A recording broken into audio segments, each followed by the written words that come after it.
Okay, how's it going, y'all? So we're going to get back to some Frederick Engels, Origins of the Family, Private Property, and the State. So we're reading this chapter. The first chapter here, Stages of Prehistoric Culture. We read Savagery earlier, which is the stage before barbarism. Barbarism is the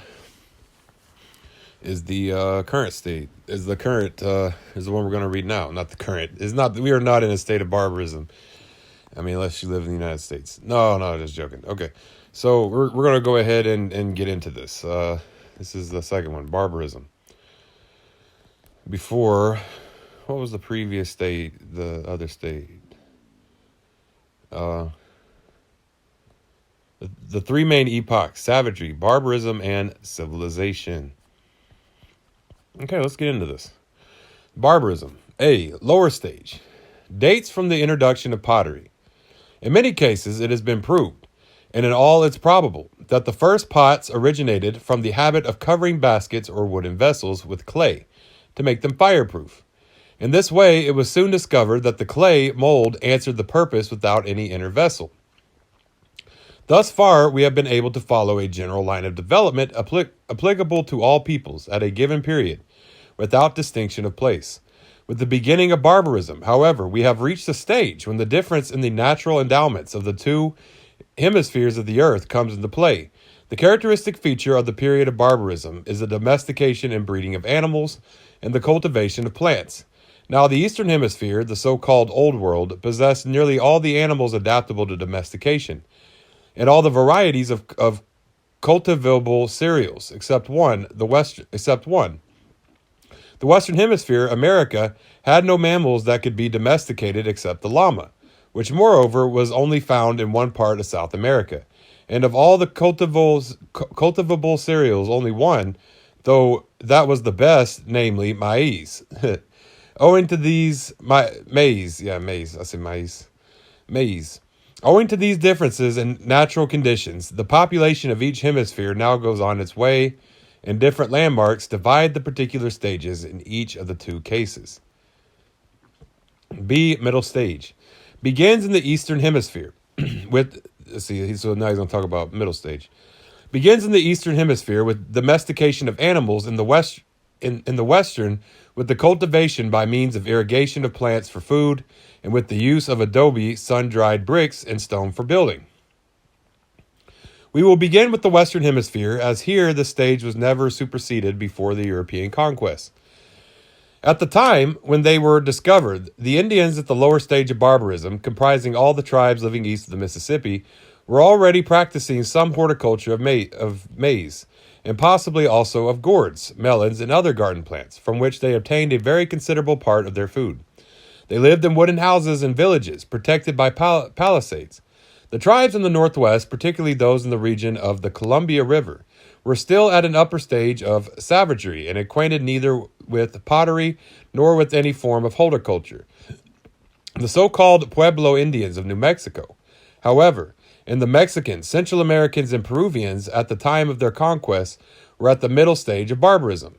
They lived in houses like fortresses made of adobe, brick, or of stone, and cultivated maize and other plants, varying according to locality and climate in artificially irrigated plots of ground, which supplied their main source of food. Some animals even had also been domesticated, the turkey and other birds by the Mexicans, the llama by the Peruvians. They could also work metals, but not iron. Hence, they were still unable to dispense with stone weapons and tools. The Spanish conquest then cut short any further independent development.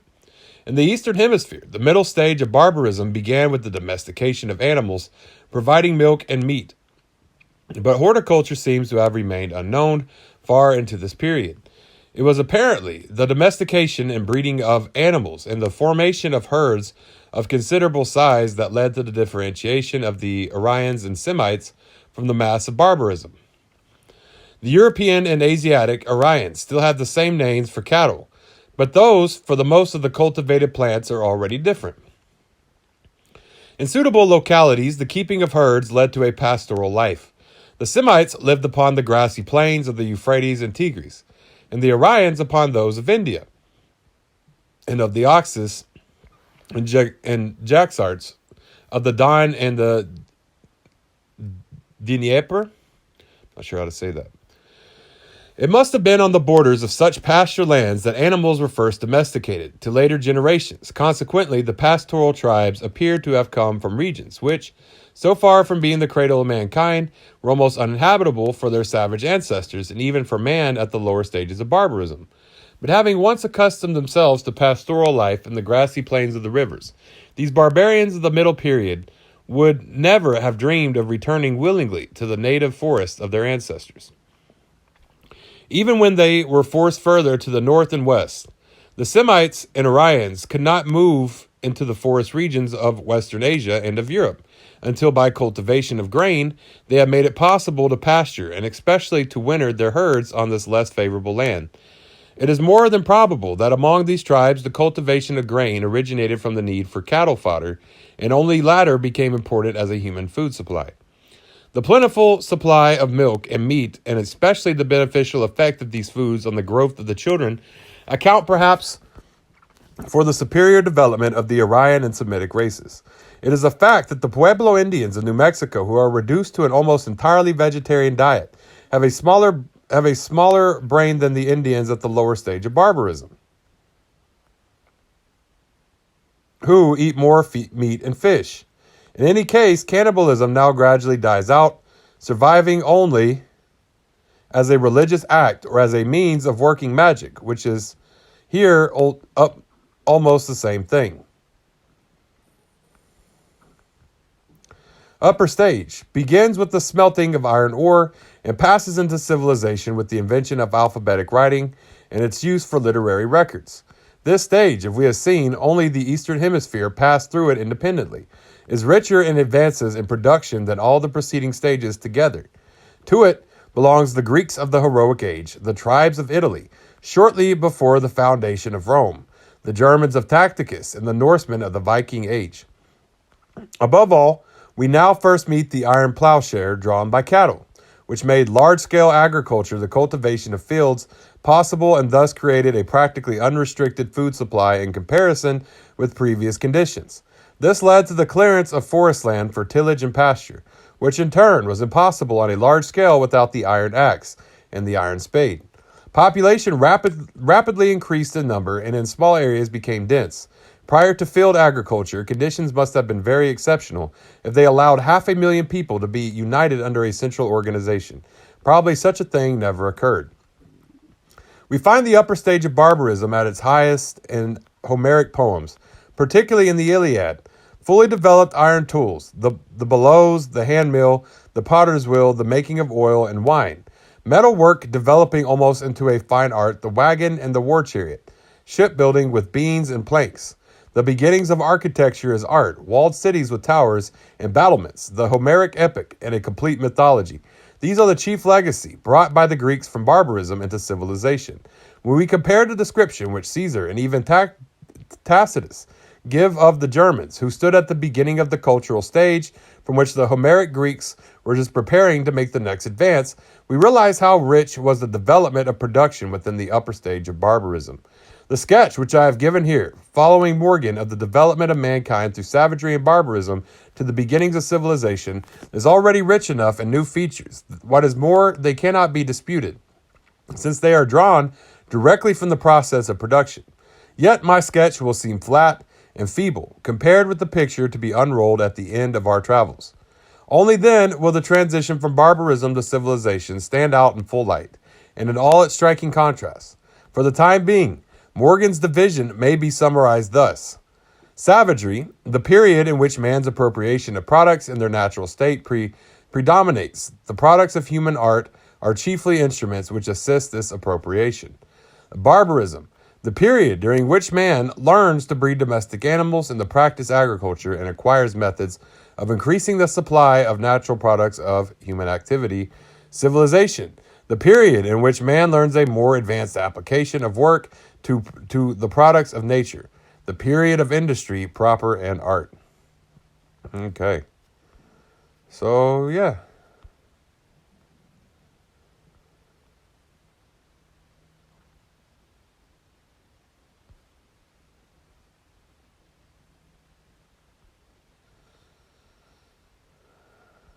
Okay, so yeah. So, you know, okay, here's the thing about Engels. Engels lived in the 1800s, right? And there's a lot of things that people did not know in the 1800s, especially about around the world. And so there are some notes here that are tagged in with this. Editorial footnotes. The intent of these footnotes are both to help the modern reader critically assess this work in face of recent scientific evidence, and to show how effective Engels' dialectical method was that many of his conclusions remain true to this day. True to this day.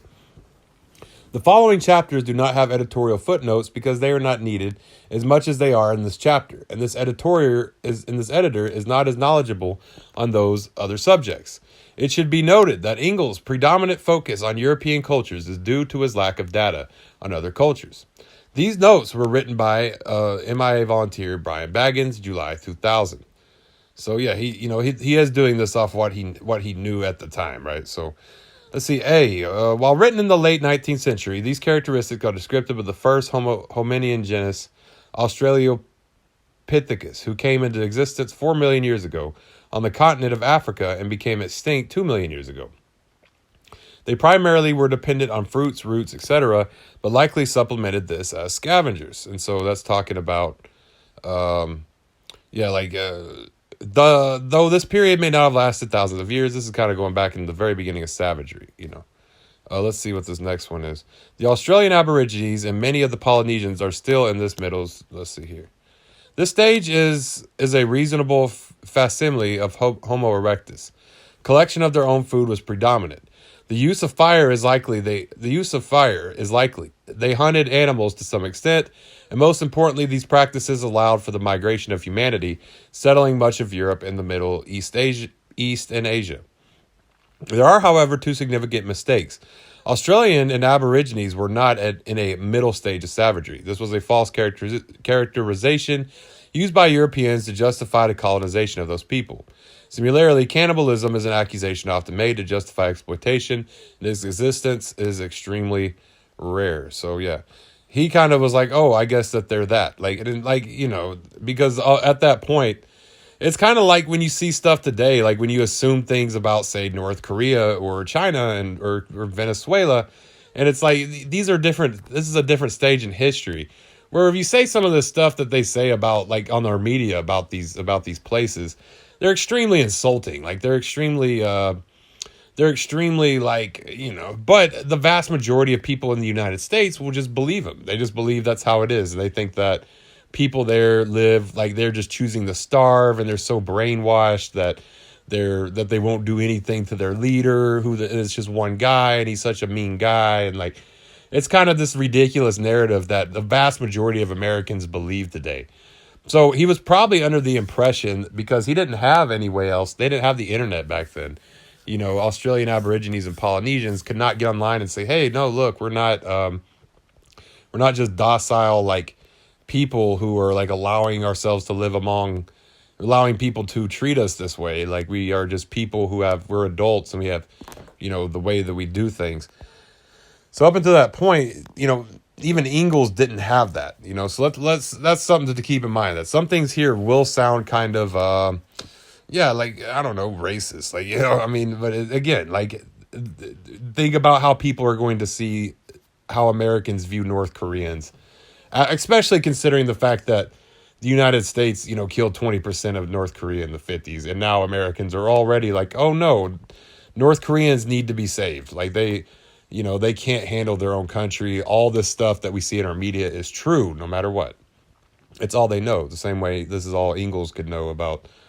And in our case, it's a little less excusable, because we have internet, and and the DPRK has a website and like all kinds of stuff, and they could at least try to hear both sides, but they don't.